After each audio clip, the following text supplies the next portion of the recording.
நீங்கள் எஸ்ஜிடி நியமன தேர்வுக்கு படிக்கிறவங்களா இருந்தாலும் அடுத்து வரப்போகிற டெட் எக்ஸாமுக்கு படிப்பவர்களாக இருந்தாலும் இப்போ 70 மார்க் எடுத்துட்டேன் இருந்தாலும் நான் தொடர்ந்து படிச்சுக்கிட்டு தான் இருக்க போகிறேன் அப்படிங்கிறவங்களுக்கு இந்த பதிவும் முக்கியமான பதிவாக அமையும். தொடர்ந்து படிங்க.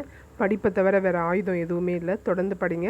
உங்களுக்கு 1 to 5th வரைக்கும் நோட்ஸ் வேணும், சைக்காலஜி கொஷின்ஸ் வேணும் அப்படின்னா ஸ்க்ரீனில் தரல QR கோடுக்கு எனக்கு மெசேஜ் பண்ணுங்கள். நான் உங்களுக்கு டீட்டெயில் தரேன். சைக்காலஜி 500 கேள்விகள் வேணும் அப்படின்னா 100 ருபீஸ் பே பண்ணணும். சைக்காலஜி மட்டும்தான் உங்களுக்கு பே பண்ணணும். பேலன்ஸ் எல்லாம் உங்களுக்கு ஃப்ரீ தான். உங்களால் முடிஞ்சால் தான் நீங்கள் தரணும்.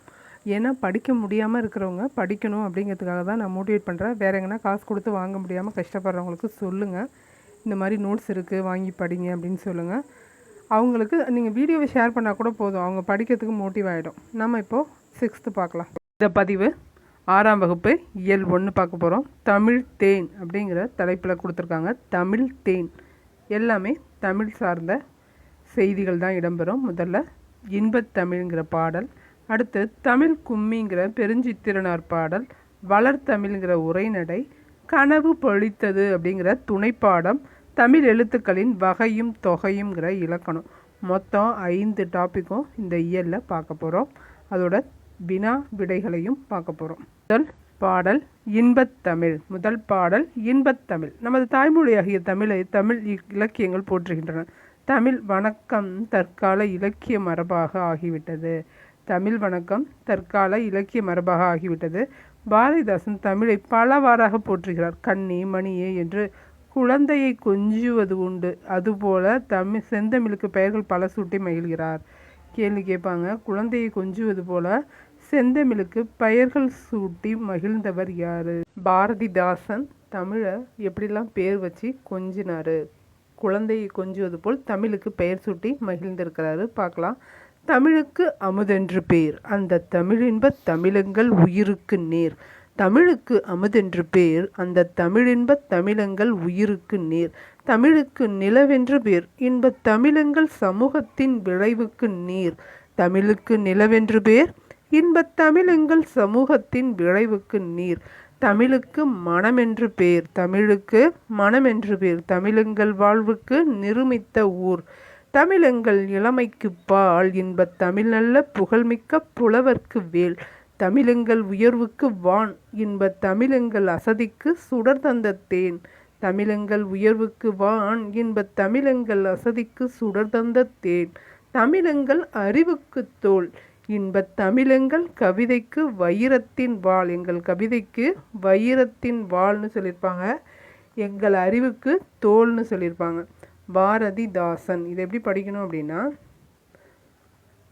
தமிழங்கள் உயிருக்கு நேர், நிலவு என்று பெயர், சமூகத்தின் விளைவுக்கு நேர், வாழ்வுக்கு நிருமித்த ஊர், புகழ்மிக்க புலவர்க்கு வேல் போன்றது, அசதிக்கு தேன் போன்றது, அறிவுக்கு தோல் போன்றது, கவிதைக்கு வாள் போன்றது.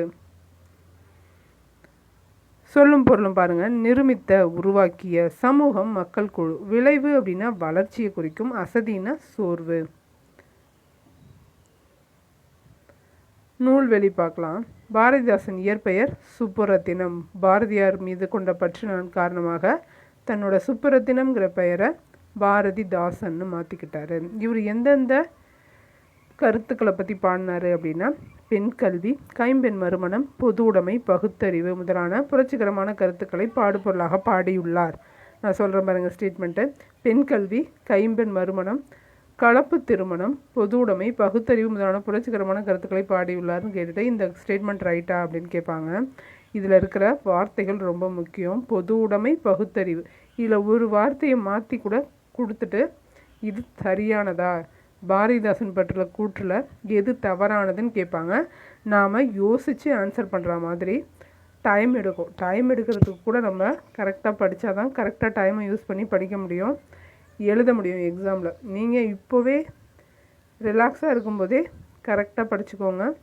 என்னென்ன தலைப்பு, இப்போ பாரதிதாசனை பற்றி இந்த மாதிரி எல்லா கவிஞர்களை பற்றியும் சொல்லியிருப்பாங்க. இவர் எத்தனை கருத்துன்னு பார்த்துக்கோங்க. 5 கருத்தா?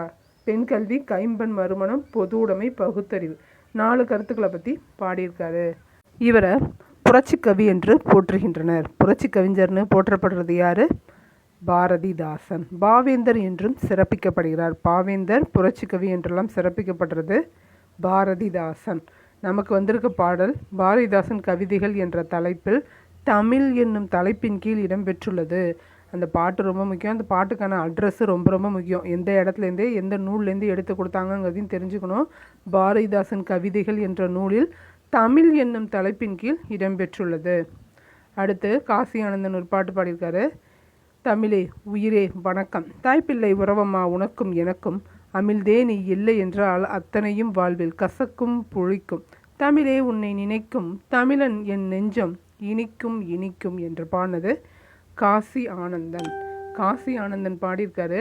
தமிழே உயிரே வணக்கம், தாய்ப்பிள்ளை உறவம்மா உனக்கும் எனக்கும், அமிழ்தே நீ இல்லை என்றால் அத்தனையும் வாழ்வில் கசக்கும் புளிக்கும், தமிழே உன்னை நினைக்கும் தமிழன் என் நெஞ்சம் இனிக்கும் இனிக்கும்னு பாடினது காசி ஆனந்தன். எல்லா சுவைகளையும் தெரிஞ்சுக்கிட்டு தான் காசிக்கு போனார் ஆனந்தமா அப்படின்னு ஞாபகம் வச்சுக்கோங்க. எல்லா சுவையை பற்றியும் சொல்லியிருப்பார். சரியான விடையை தேர்ந்தெடுத்து எழுதுக. ஏற்றத்தாழ்வற்ற சமூகம் அமைய வேண்டும். நாள் முழுதும் வேலை செய்து களைத்தவருக்கு எப்படி இருக்கும்? அசதியாக இருக்கும். நிலவு என்று, நிலவு என்று அப்படிங்கிறது நிலவென்று. தமிழெங்கள் அப்படிங்கிறது தமிழெங்கள், தமிழெங்கள். அமுதென்று என்னும் சொல்லை பிரிக்க கிடைப்பது அமுது கூட்டல் என்று. செம்பயிர், செம்மை கூட்டல் பயிர். பார்க்கலாமா? விளைவுக்கு தமிழெங்கள், விளைவுக்கு நீர், விளைவுக்கு நீர். அறிவுக்கு தோல், இளமைக்கு பால், புலவர்க்கு வேல், உயர்வுக்கு, உயர்வுக்கு என்ன வரும்? உயர்வுக்கு வான் போன்றது. எல்லாத்தையுமே தெரிஞ்சு வச்சுக்கோங்க. ஓகேவா? அடுத்து தமிழ் கும்மி, பெருஞ்சித்திரனார் பற்றி பார்க்கலாம்.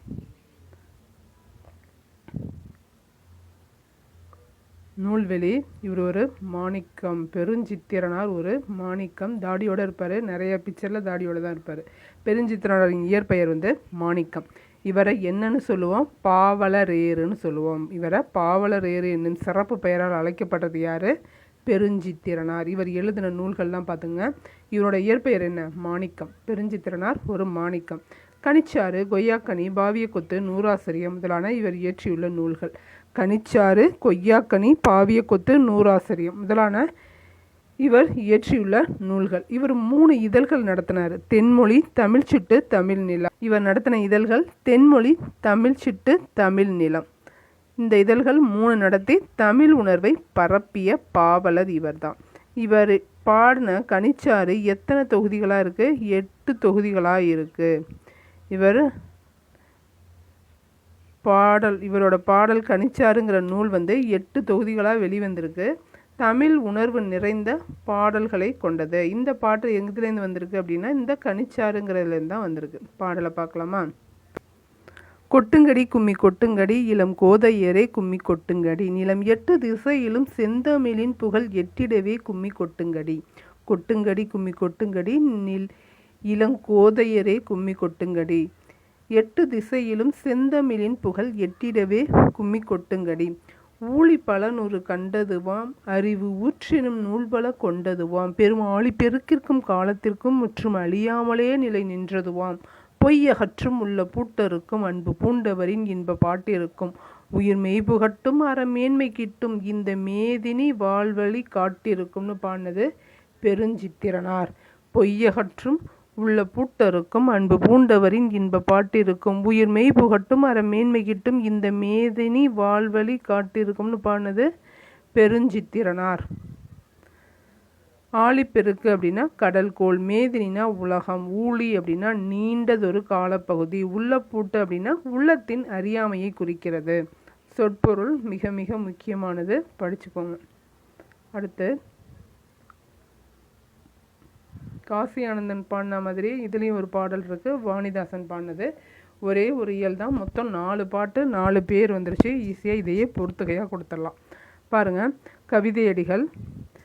வான் தோன்றி வழி தோன்றி நெருப்பு தோன்றி, மண் தோன்றி மழை தோன்றி மலைகள் தோன்றி, வான் தோன்றி வழி தோன்றி நெருப்பு தோன்றி, மண் தோன்றி மழை தோன்றி மலைகள் தோன்றி, ஊன் தோன்றி உயிர் தோன்றி உணர்வு தோன்றி, ஒளி தோன்றி ஒளி தோன்றி வாழ்ந்த அந்நாள் தேன் தோன்றியது போல் மக்கள் நாவில் செந்தமிழே நீ தோன்றி வளர்ந்தாய் வாலி அப்படின்னு பாடியிருப்பார் வாணிதாசன். அனைத்து சுவைகளையும் தெரிஞ்சுக்கிட்டு காசிக்கு போனது ஆனந்தன். சுவைகளை பற்றி பாடியிருப்பார். தோன்றி தோன்றின்னு பாடினது வாணிதாசன்.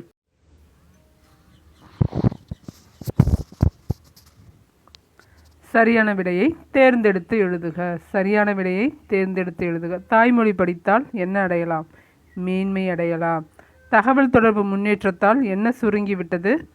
உலகம் சுருங்கிவிட்டது. உலகத்துக்கு மேதினி அப்படின்னு பேர். செந்தமிழ் என்னும் சொல்லை பிரித்து எழுத கிடைப்பது செம்மை கூட்டல் தமிழ் தான் செந்தமிழ். செம்மை கூட்டல் தமிழ் செந்தமிழ். பொய் அகற்றும் பிரித்து எழுதுக. பொய் கூட்டல் அகற்றும் தான் பொய் அகற்றும். பொய் கூட்டல் அகற்றும் பொய் அகற்றும். பாட்டு கூட்டல் இருக்கும் என்பதை சேர்த்து கிடைக்கிறது. சேர்த்து எழுதுனா என்ன கிடைக்கும்? பாட்டு கூட்டல் இருக்கும் பாட்டிருக்கும். அதான் ஆன்சர். 8 திசை அப்படிங்கிறதுல இத்து வரும். 8 திசை. வளர்தமிழ் 6ஆம் வகுப்பு முதல் இயலில் இருக்கிற உரைநடை.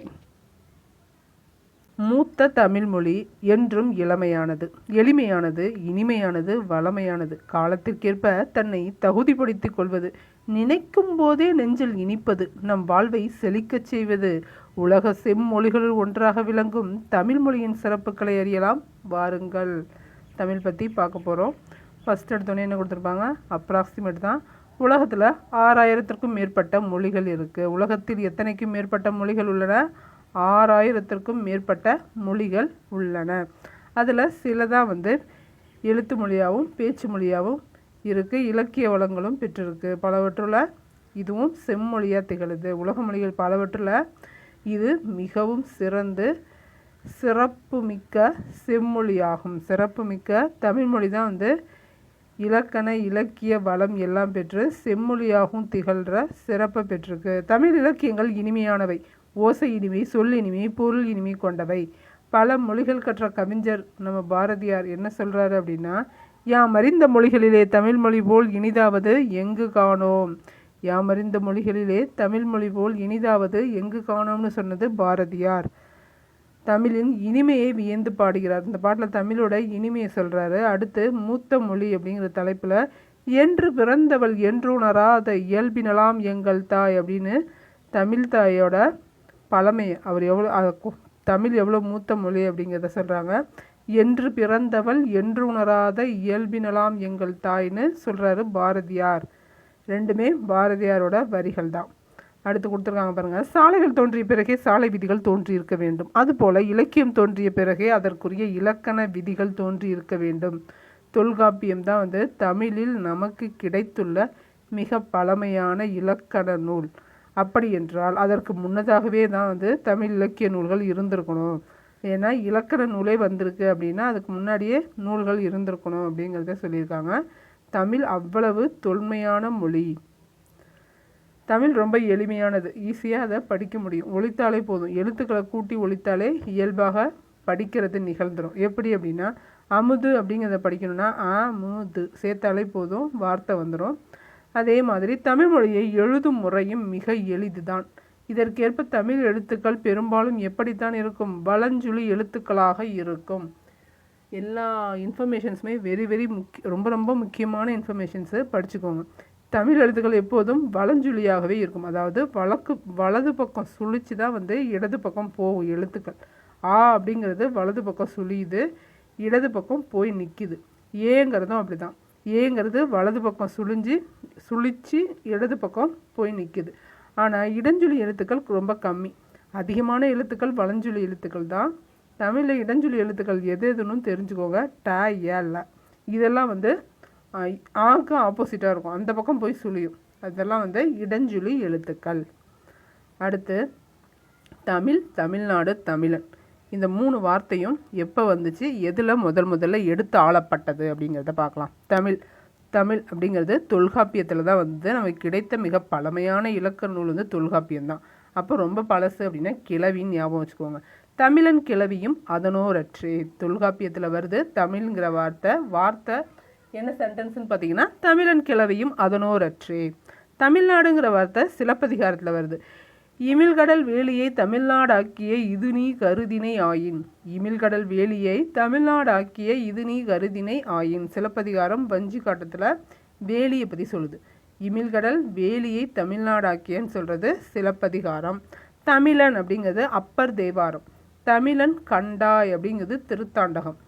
தேவாரத்தில் வர திருத்தாண்டகத்தில் தமிழன்கிறது வருது. அப்போது தமிழன்கிறது அப்பர், ஓகேவா? அப்பர் தேவாரம். தமிழன் நமக்கு தான் தமிழன் தான் அப்பா, நம்ம அப்பாலாம் தமிழ் தானே, அதை வச்சு அப்பர் தமிழன்னு ஞாபகம் வச்சுக்கோங்க. இமிழ்கடல் வேலி போட்டது சிலப்பதிகாரத்தில். யாருக்கு வேலி போட்டாங்கன்னா தமிழ்நாட்டுக்கு வேலி போட்டாங்க. தமிழுங்கிறது ரொம்ப பழமையானது, அதனால் அது தொல்காப்பியத்தில் கிளவின்னு வருது. கிளவிங்கிறதோட சேர்ந்து வருது அப்படின்னு ரிலேட் பண்ணி ஞாபகம் வச்சுக்கோங்க. அடுத்து சீர்மை மிக்க மொழி. உயர்திணை அக்ரிணைன்னு இரு வகை திணைகள் நமக்கு தெரியும்.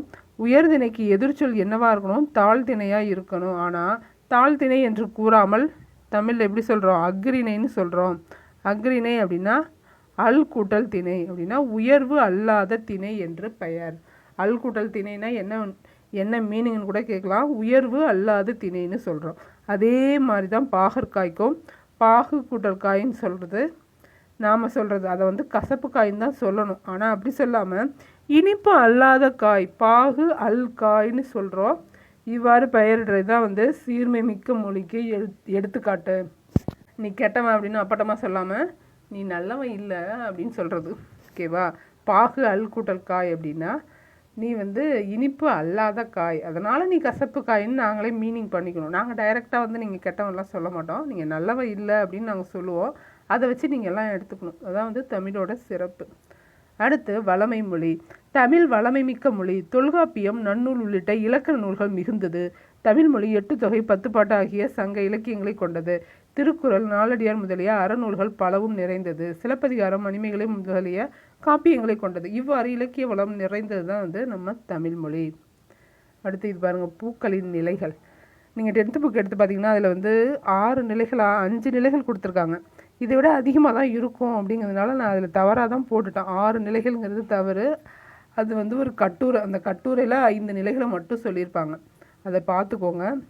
மொத்தம் பூக்களின் நிலைகள் கேட்டாங்கன்னா 7 தான் சொல்லணும். பார்க்கலாமா? அரும்பு, மொட்டு, முகை, மலர், அலர், வி, செம்மல். வி, செம்மல். தமிழ் மொழி எப்படின்னா சொல்வளம் மிக்கது. ஒரே ஒரு சொல்லை வச்சு எல்லாத்தையும் கூப்பிட மாட்டோம். ஒவ்வொரு நிலைக்கும் ஒவ்வொரு பேர் சொல்லுவோம். பொருளின் பல நிலைகளுக்கு வெவ்வேறு பெயர் சூட்டுவது தான் தமிழ் மொழியின் சிறப்பாக இருக்குது. சான்றாக பூவின் 7 நிலைகளுக்கு தோன்றுவது முதல் உதிர்வது வரை தனித்தனி பெயர்கள் தமிழில் உண்டு. அது என்னென்ன பெயர்கள் சொல்லுங்க பார்க்கலாம். இன்னொரு தடவை பார்க்கலாமா? முதல்ல அரும்புனா மொட்டுக்கும் முன்னாடி ஸ்டேஜ் தான் அரும்பு. அதுக்கடுத்து மொட்டு, அது லைட்டாக விரிகிறது முகை, நல்லா விரிஞ்சிருந்தால் மலர், இன்னும் நல்லா விரிஞ்சு வர்றது அலர். வி அப்படின்னா விங்கிறது வாடி போகிற நிலை தான் வி. கீழே விளற ஸ்டேஜ் என்னன்னு சொல்லுவோம்? செம்மல்னு சொல்லுவோம். மொத்தம் 7 நிலைகள் இருக்குது. நமக்கும் 7 ஜென்மம் இருக்குங்கிற மாதிரி ஞாபகம் வச்சுக்கோங்க. ஒரு எழுத்தோ ஒரு சொல்லாகிய பொருள் தருவதும் உண்டு. ஒரு எழுத்தே ஒரு சொல்லாகி பொருள் தர்றதும் உண்டு. அது என்ன எழுத்துன்னு பார்க்கலாமா? மாங்கிறத சொல்லியிருக்காங்க. மா அப்படிங்கிறதுக்கு என்ன மீனிங்? இங்கே இருக்கிறதுக்கான மீனிங்கை ரொம்ப முக்கியமாக நம்ம பார்த்தே ஆகணும். ஏன்னா இதுதான் சான்றோடு இருக்குது, சோர்ஸாக வச்சு கூட கேட்கலாம்.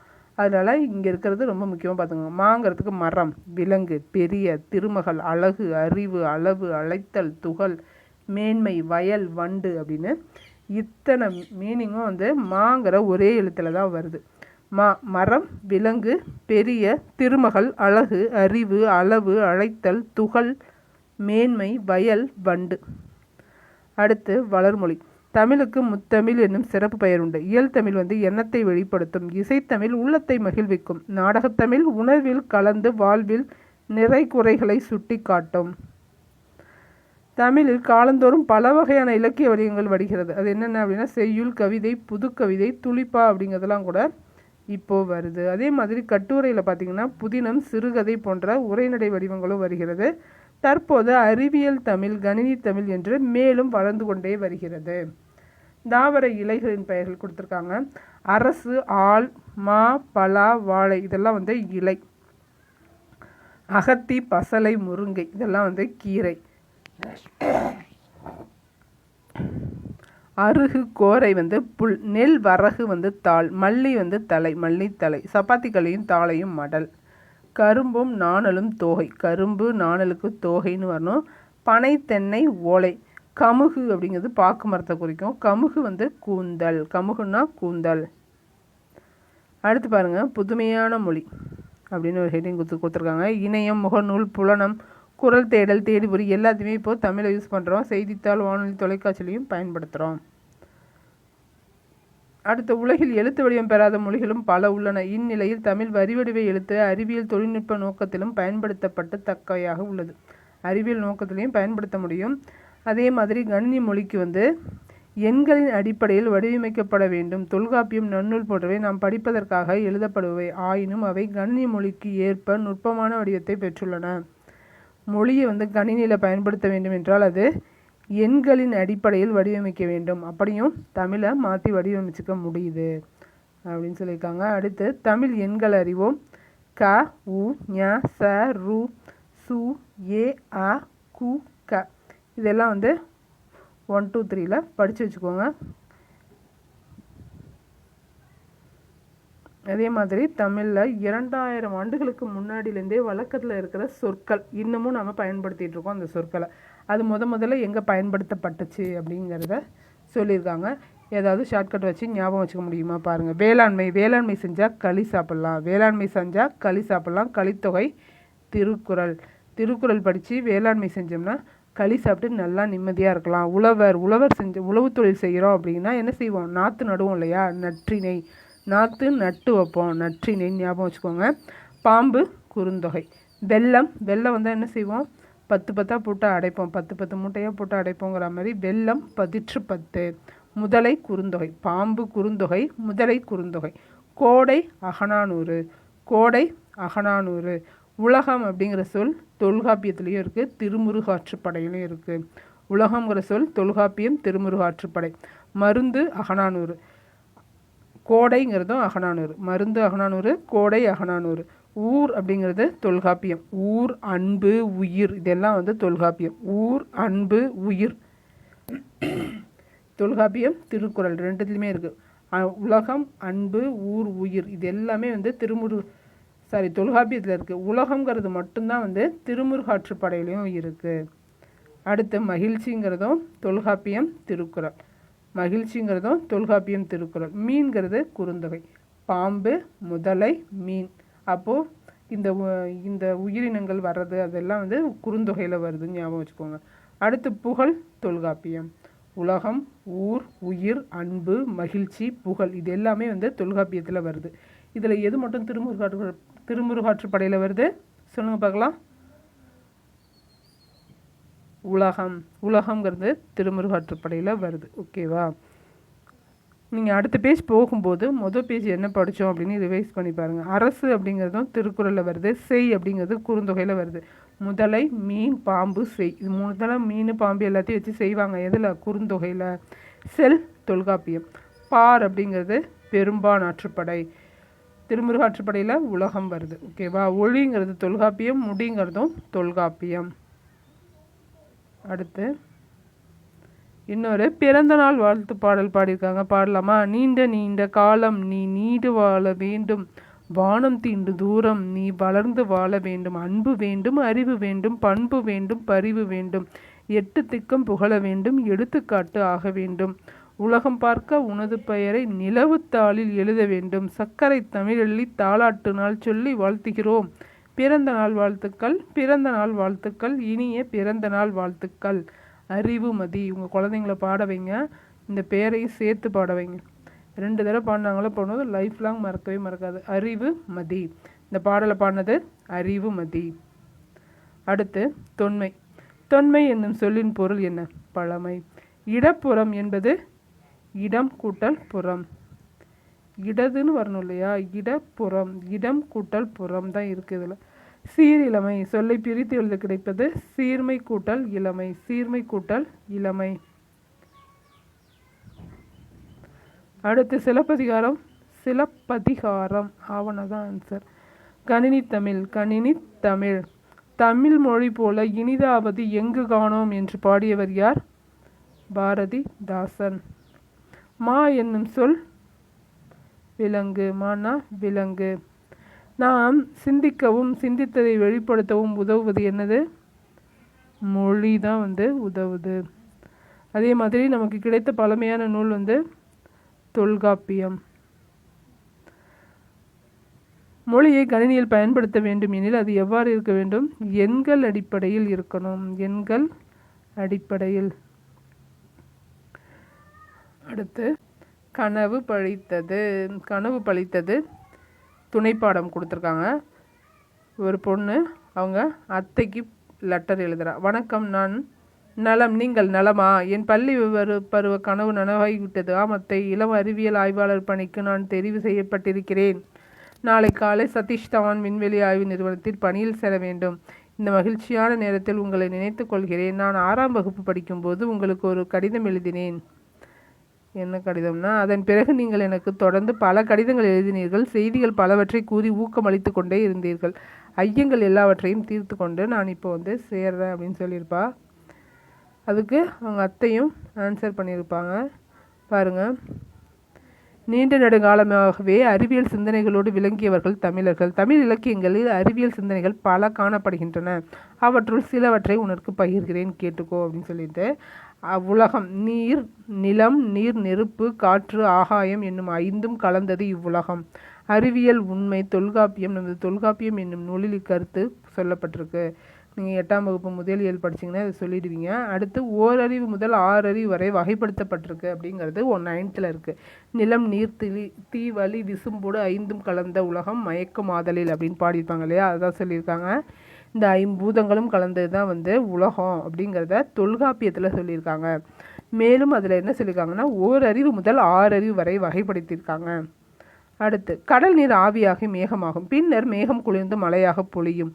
பழந்தமிழ் இலக்கியத்தில் இதை சொல்லியிருக்காங்க. எதில் சொல்லியிருக்காங்கன்னு பாருங்கள். முல்லைப்பாட்டு, பரிபாடல், திருக்குறள், கார் 40, திருப்பாவை முதலிய எல்லாத்துலேயுமே இந்த இன்ஃபர்மேஷனை கொடுத்துருக்காங்க. கடல் நீர் ஆவியாகி மேகமாகி மழையாக பொழியுதுங்கிறத கூறாத நூல் எதுன்னு கொடுத்துட்டு திருவள்ளுவர் மாலைன்னு கொடுத்துடலாம். ஓகேவா? முல்லைப்பாட்டு, பரிபாடல், திருக்குறள், கார் 40, திருப்பாவை இதில் எல்லாமே இருக்கிறது இல்லையா, அதனால் ஒன்று கொடுத்துட்டு எதில் சொல்லலைன்னு கூட கேட்கலாம். அடுத்து ஆழ அமுக்கி முகக்கினும் ஆழ்கடல் நீர் நாளி முகவாது நாள் நாளி சொன்னது ஔவையார். என்ன மீனிங் சொல்லியிருக்காங்க இதில்னா, திரவ பொருள்களை எவ்வளவு அழுத்தினாலும் அவற்றின் அளவை சுருக்க முடியாது, அதுதான் சொல்லியிருக்காங்க. ஆழ அமுக்கி முகக்கினும் ஆழ்கடல் நீர் நாளி முகவாது நாள் நாளி சொன்னது ஔவையார். போர்க்களத்தில் மார்பில் புண்படுவது இயல்பு. வீரர் ஒருவரின் காயத்தை வெண்ணிற ஊசியால் தைத்த செய்தியை எதில் சொல்லுது? 10 சொல்லுது. வீரர் ஒருவரின் காயத்தை வெண்ணிற ஊசியால் தைத்த செய்தியை சொல்கிறது 10. இது ஒரு பாருங்க, அதான் அந்த பாட்டு. நெடுவெல்லூசி நெடுவசி பறந்தவடு அப்படின்னு சொல்கிறது 10. நெடுவெல்லூசி நெடுவசி பறந்தவடு. இந்த இன்ஃபர்மேஷனையும் கேட்கலாம், இல்லை பாட்டை கொடுத்து கூட கேட்கலாம். அதே மாதிரி சுறாமீன் தாக்கியதால் ஏற்பட்ட புண்ணை நரம்பினால் தைத்த செய்தி. நரம்பு நற்றினைன்னு வச்சுக்கோங்க. நரம்பு நற்றினை என்னும் நூலில் காணப்படுகிறது. முற்கால இலக்கியங்களில் இடம்பெற்றுள்ள அறுவை மருத்துவத்திற்கான இன்றைய கூறுகள் வியப்பளிக்கின்றனவா அல்லவா? தொலைவில் உள்ள பொருளின் உருவத்தை அருகில் தோன்றச் செய்ய முடியும். அறிவியல் அறிஞர் கலீலியோ நிறுவிய கருத்து இது. இந்த கருத்து திருவள்ளுவர் மாலையில் இடம்பெறுது. கபிலர் எழுதிய பாடல்லையும் இடம்பெற்றிருக்கு அப்படின்னு சொல்லியிருப்பாங்க. இது பாருங்கள், ஃபஸ்ட்டு சொன்ன இன்ஃபர்மேஷன் நிலம், தீ, நீர், வளி, விசும்போடு 5ம் கலந்த மயக்கம் உலக மாதிரின்னு சொல்கிறது தொல்காப்பியம். கடல் நீர் முகந்த காமஞ்சு எமிலின்னு சொல்கிறது கார் 40. கடல் நீர் முகந்த காமஞ்சுல் எமிலி, அதாவது கடல் நீர் ஆவியாகி மேகமாக மழை பொழியுது அப்படிங்கிறத சொன்ன கார் 40 வரிகள் இது. அடுத்து கோட்சுரா எரிந்தன சுருங்கிய நரம்பின் முடிமுதிர் பரதவர். நரம்புனால தைத்த ஊசிய நற்றினை சொல்லுது இல்லையா, அது இந்த பாடல். திருவள்ளுவர் மாலையில் என்ன சொல்லியிருக்காங்க? தொலைவில் உள்ள பொருளின் உருவத்தை அருகில் தோன்ற செய்கிறத திருவள்ளுவர் மாலையிலே இடம்பெற்றிருக்கு. இதை கண்டுபிடிச்சி சொன்னது கலீலியோ. அதுக்கு முன்னாடியே திருவள்ளுவர் மாலையில் வந்துருச்சு பாருங்கள். திணையளவு போதா சிறு புல் நீர் நீண்ட பனையளவு காட்டும் படித்தால். அதை வச்சு திருக்குறளையே அவங்க ஒப்பிட்டிருப்பாங்க பாருங்கள். சின்ன புல்லுக்கு மேலே இருக்கிற தண்ணி ரொம்ப சின்னதாக தான் இருக்கும். அது கிட்டக்க போய் பார்த்திங்கன்னா பெரிய பனை மரத்தையே அதில் பார்க்கலாம். இதுதான் தொலைவில் உள்ள பொருளை கிட்டக்க பார்க்குறதுக்கான வழின்னு கலீலியோ நிறுவியிருப்பார். அடுத்து தமிழ் பயின்ற அறிவியல் அறிஞர்கள். குடியரசுத் தலைவர் மேதகு டாக்டர் ஏபிஜே அப்துல் கலாம் தமிழில் கவர்மெண்ட் ஸ்கூலில் படித்தார். இஸ்ரோ அறிவியல் அறிஞர் டாக்டர் மயில்சாமி அண்ணாதுரை. இஸ்ரோவின் தலைவர் முன்னாள் தலைவர் டாக்டர் கை சிவன். கைலாச வடிவாங்க அப்பா பேர் கை சிவன். இஸ்ரோவின் தலைவர் யார்? கை சிவன். இது பாருங்கள், அப்துல் கலாம், ஏபிஜே அப்துல் கலாம். அவருக்கு என்ன வாய்ப்புகள் இருந்தது அப்படின்னு பார்த்தீங்கன்னா, கவர்மெண்ட் ஸ்கூலில் படித்தார், பேப்பர் தான் போட்டார். யோசித்து பாருங்கள், அவரால் குடியரசுத் தலைவராகவே ஆக முடியுது அப்படின்னா இந்த நாட்டில் ஏகப்பட்ட வாய்ப்புகள் இருக்குது. வாய்ப்புகளை பயன்படுத்தாமல் தான் இருக்கிறோம். நிறைய பேர் பயன்படுத்தினதுனால தான் அவர் குடியரசுத் தலைவராகவே ஆயிட்டார். அடுத்து இலக்கணம். இயல் 1 தமிழ் எழுத்துக்களின் வகையும் தொகையும். நீங்கள் படிக்க உட்காரும்போது உங்களுக்கு படிக்கிறதுக்கு எவ்வளோ பாசிபிலிட்டிஸ் இருக்குது அப்படிங்கிறத மட்டும் யோசிங்க. ஆகா இப்படி இருக்குது அதான் படிக்க முடியல, இப்படி இருக்குது அதான் படிக்க முடியலன்னு ஒரு செகண்ட் கூட யோசிக்காதீங்க. அப்படி யோசிச்சிங்கன்னா படிக்க முடியாது. நமக்கு படிக்கிறதுக்கு என்ன வாய்ப்பு இருக்கோ அதை பெருசாக நினைங்க. பரவாயில்லையே, நமக்கு நோட்டு இருக்குது, பேனா இருக்குது, ஒரு ஃபோன் இருக்குது படிக்கிறதுக்கு. அது இல்லாமல் எவ்வளோ பேர் இருக்காங்க. இதை வச்சு நம்ம எப்படி படிக்கணும், இதை நம்ம எப்படி நல்லா யூஸ் பண்ண முடியும், எவ்வளோ டைம் இருக்குது, எவ்வளோ தூங்குகிறோம், அதை குறைச்சாலே நிறைய படிக்க முடியும் அப்படிங்கிற மாதிரிலாம் யோசிங்க. நம்மளால் படிக்க முடியும் அப்படிங்கிற பாசிட்டிவ் மைண்ட் இருந்தால் தான் நிறைய மனசில் பதியும். நீங்களே யோசிச்சு பாருங்கள், அது தப்பாக இருக்குது, இது தப்பாக இருக்குது, அது இப்படி இருக்குது அப்படிலாம் யோசிச்சுட்டு வந்தீங்கன்னா பாதி கூட படிக்க முடியாது. அதனால் முதல்ல மனசை சரி பண்ணி மனசை இதுக்கு கொண்டு வந்து அப்புறம் படிக்க ஸ்டார்ட் பண்ணுங்கள். நிறைய படிக்கலாம். தமிழ் எழுத்துக்களின் வகையும் தொகையும் தான் 6ஆம் வகுப்பில் இருக்கிற இயல் 1 இருக்கிற இலக்கணம். உலகில் உள்ள ஒவ்வொரு பொருளையும் மனிதன் உற்று நோக்கினான், அவற்றின் இயல்புகளை அறிந்து கொண்டான். இவ்வாறே மொழியையும் ஆழ்ந்து கவனித்தான். மொழியை எவ்வாறு பேசவும் எழுதவும் வேண்டும் என்பதை வரையறை செய்தான். எப்படி செஞ்சிருக்கான்? தமிழ் மொழியில் இலக்கணம் 5 வகைப்படும். இதான் வகை. அடுத்த தொகை சொல்லுவாங்க. எழுத்து இலக்கணம், சொல் இலக்கணம், பொருள் இலக்கணம், யாப்பிலக்கணம், அணி இலக்கணம். எழுத்து அப்படின்னா ஒளி வடிவமாக எழுதப்படுவதும் வரி வடிவமாக எழுதப்படுவதும் எழுத்து எனப்படுகிறது. சவுண்டு ப்ளஸ் லெட்டர்ஸ் அதுதான் எழுத்துன்னு சொல்கிறோம். இதில் என்னென்ன இருக்குது? உயிரெழுத்துக்கள். உயிருக்கு முதன்மையானது காற்று. இயல்பாக காற்று வெளிப்படும் போது உயிரெழுத்துக்கள் பிறக்கின்றன. உதடுகளை விரித்தால் உதடுகளை குவித்தல் ஆகிய செயல்பாடுகள் மூலமாக ஆ முதல் அவ் வரை 12 உயிரெழுத்துக்கள் பிறக்கின்றன. உயிரெழுத்துக்கள் எத்தனை? மொத்தம் 12. இது அப்படியே வரிசையில் சொல்லியிருக்காங்க பாருங்கள். இதை ஒலித்து பார்க்கும்போது எத்தனை எழுத்து குறுகி ஒலிக்குது? ஆ, இ, உ, ஏ, ஓ. இது எல்லாம் 5 குறில் எழுத்துக்கள். பாக்கி இருக்கிற 7 எழுத்துக்களும் நீண்டு ஒலிக்குது. அதனால இது நெட்டெழுத்துக்கள். குறுகி ஒலிக்கும் எழுத்துக்கள் குறில் எழுத்துக்கள் என்றும் நீண்டு ஒலிக்கும் எழுத்துக்கள் நெடில் எழுத்துக்கள் என்றும் சொல்கிறோம். உயிரெழுத்தில் குறில் எழுத்து 5, நெடில் எழுத்து 7. அடுத்து மாத்திரை சொல்கிறாங்க. உங்கள் பேரை கொடுத்துட்டோ எந்த வார்த்தையை கொடுத்துட்டோ மாத்திரை கேட்டாலும் சொல்ல தெரியணும். மாத்திரைங்கிறது கால அளவை குறிக்கும். என்ன? ஒரு மாத்திரை என்பது ஒரு முறை கண் இமைக்கவோ ஒரு முறை கை நொடிக்கவோ ஆகும் கால அளவு தான் ஒரு மாத்திரை. குறில் எழுத்தை ஒலிக்கும்போது ஒரு மாத்திரை கிடைக்கும். நெடில் எழுத்தை ஒலிக்கும்போது 2 மாத்திரைகள் கிடைக்கும். கா 1, கா அப்படின்னா 2 தடவை நாம் கை நொடிக்க முடியும். மெய் எழுத்துக்கள் பார்க்கலாம். அடுத்து மெய் என்பது உடம்பு என பொருள்படும். மெய் எழுத்துக்களை ஒலிக்க உடல் இயக்கத்தின் பங்கு இன்றியமையாதது. அதனால தான் மெய் எழுத்துக்களுக்கு இந்த உடல் உறுப்புலாம் முக்கியங்கிறதுனால தான் அதுக்கு மெய்யெழுத்துனே பேர் வச்சுருக்காங்க. மெய்யெழுத்துக்கள் 18 + 12. அப்போ முதல் எழுத்துக்கள் எத்தனை? 30. உயிரெழுத்தையும் மெய்யெழுத்தையும் சேர்த்து தான் முதல் எழுத்துக்கள்னு சொல்கிறோம். உயிரெழுத்துன்னு கேட்டால் 12, மெய்யெழுத்துன்னு கேட்டால் 18. முதல் எழுத்துக்கள் எத்தனை அப்படின்னு கேட்டால் 30ன்னு சொல்லணும். பார்க்கலாமா? இதில் 3 × 18. இதை 3ஆக பிரிச்சுருக்காங்க. வல்லினம், மெல்லினம், இடையினம்னு பிரிச்சுருக்காங்க. பார்க்கலாமா? வல்லினம் கசட தவிர. மெய்யெழுத்துக்கள் ஒலிக்கிறது அரை மாத்திரை. குறில்னா 1 மாத்திரை, நெடில்னா 2 மாத்திரை, மெய்யெழுத்துனா அரை மாத்திரை. மெல்லினம் பார்க்கலாமா? வல்லினம் அப்படின்னா வலிமையானது. அதனால தான் யானையை கொடுத்துருக்காங்க. கசட தவிர வல்லினம், ஞஞ ஞமன மெல்லினம், எரழ வழழ இடையினம். ஒலித்து பார்க்கலாமா? கசட தவிர ஆகிய 6ம் வன்மையாக ஒலிக்கின்றது. ஞனன நமன ஆகிய 6ம் மென்மையாக ஒலிக்கின்றது. அதனால் மெல்லெழுத்து. எரழ வழ வன்மையாகவும் இல்லாமல் மென்மையாகவும் இல்லாமல் இடைப்பட்டதாக இருக்கிறதுனால இது இடையினை எழுத்து. எரழ வளர இடையினை எழுத்து. அடுத்த உயிர்மெய் எழுத்துக்கள் 18ம் உயிர் எழுத்துக்கள் 12ம் சேர்வதால் தோன்றது தான் 216 உயிர்மெய் எழுத்துக்கள். மொத்த எல்லா எழுத்துக்களையும் கரெக்டாக எழுதி வச்சுக்கோங்க. எந்தெந்த எழுத்து எத்தனைன்னு கேட்டால் சொல்ல முடியுதா பார்க்கலாம். மெய்யெழுத்துக்கள் 18ம் உயிரெழுத்துக்கள் 12ம் சேர்வதால் தோன்றுறது தான் உயிர்மெய் எழுத்துக்கள். உயிர்மெய் எழுத்துக்கள் மொத்தம் எத்தனை? 216. மெய்யுடன் உயிர்குறில் சேர்ந்தால் உயிர் மெய்க்குறில் தோன்றுகிறது. மெய்யுடன் உயிர் நெடில் சேர்ந்தால் உயிர்மெய் நெடில் தோன்றுகிறது. ஆகவே உயிர்மெய் எழுத்துக்களை உயிர்மெய் குறில் என்றும் உயிர்மெய் நெடில் என்றும் இரு வகையாக பிரிக்கலாம். கே அப்படிங்கிறது என்னது? உயிர்மெய் குறிலா உயிர்மெய் நெடிலா? உயிர்மெய் குறில். கே அப்படிங்கிறது உயிர்மெய் நெடில். அதை தான் சொல்லியிருக்காங்க. அடுத்து ஆயுத எழுத்து. தமிழ் மொழியில் உயிர்மெய் எழுத்துக்கள் தவிர உயிர்மெய் எழுத்துக்கள் தவிர ஒரே ஒரு தனி எழுத்து உண்டு. அது என்ன அப்படின்னா ஆயுத எழுத்து. ஆயுத எழுத்தை ஒலிக்கும் கால அளவு அரை மாத்திரை. ஆயுத எழுத்தை குறிக்கும் கால அளவு அரை மாத்திரை. பாருங்க, கபிலருங்கிற பேருக்கு காங்கிறது குறில் 1, பி அப்படிங்கிறதும் குறில் 1 மாத்திரை, லேங்கிறதும் குறில் 1 மாத்திரை. இரு அப்படின்னா மெய்யெழுத்துக்கு எத்தனை மாத்திரை? அரை மாத்திரை.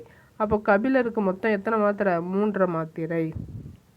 கேள்விகள் இந்த மாதிரி கூட கேட்கலாம். உயிரெழுத்தில் தொடங்கணும், 2 மாத்திரை அளவுள்ள சொல்லாக இருக்கணும். து உயிரெழுத்து ஏ தூள முடியுது. ரெண்டுமே ஒரு மாத்திரை, அதனால் 2 மாத்திரை. 2 மாத்திரை அளவுள்ள ஓரெழுத்து சொல் டி 2 மாத்திரை. அதே மாதிரி ஆயுத எழுத்து இடம்பெற மாதிரி 2.5 மாத்திரை எழுத்து எஃகு. இந்த மாதிரி ஒவ்வொரு வார்த்தையும் ட்ரை பண்ணி பார்த்தீங்க அப்படின்னா அவங்க கேட்கும்போது ஆன்சர் பண்ண ஈஸியாக இருக்கும். அடுத்து கலைச்சொல் அறிவோம் பாருங்கள். வளஞ்சொலி எழுத்துக்கள் கிளாஸ் வைஸ். இணையம்னா இன்டர்நெட், தேடுபொறி அப்படின்னா சர்ச் இன்ஜின், முகநூல்னா ஃபேஸ்புக், புலடம்னா வாட்ஸ்அப், இடஞ்சொலி அப்படின்னா ஆன்டி கிளாக் வைஸ், குரல் தேடல் அப்படின்னா வாய்ஸ் சர்ச், தொடுதிரைனா டச் ஸ்க்ரீன், செயலினா ஆப்பு, மின்னஞ்சல் அப்படின்னா இமெயில். இதோட முதல் இயல் முடியுது.